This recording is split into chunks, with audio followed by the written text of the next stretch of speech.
যানজটের নগরী ঢাকায় স্বস্তির যান হিসেবে জনপ্রিয়তা পেয়েছে মেট্রো রেল। যাত্রী পরিবহন শুরুর পর কয়েক ধাপে সময় বেড়েছে মেট্রো রেলের, সেই সাথে বেড়েছে যাত্রীর সংখ্যাও। বর্তমানে রাজধানীর উত্তর থেকে মতিঝিল পর্যন্ত সবগুলো স্টেশনে রাত পর্যন্ত চলছে মেট্রো রেল।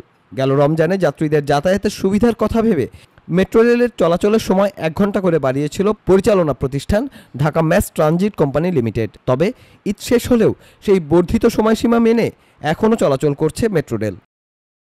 বর্তমানে মতিঝিল থেকে সর্বশেষ ট্রেনটি 8টা 40 মিনিটের পরিবর্তে 9টা 40 মিনিটে এবং উত্তরা থেকে সর্বশেষ ট্রেনটি 8টার পরিবর্তে 9টায় ছাড়ছে। মেট্রো রেল কর্তৃপক্ষ জানিয়েছে, নতুন সিদ্ধান্ত না আসা পর্যন্ত এই সূচি বহাল থাকবে।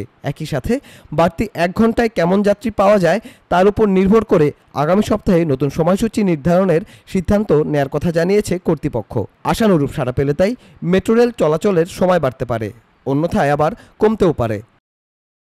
বর্তমান সূচি অনুযায়ী দৈনিক 4,24,672 জন যাত্রী মেট্রো রেলে করে যাতায়াত করতে পারবেন।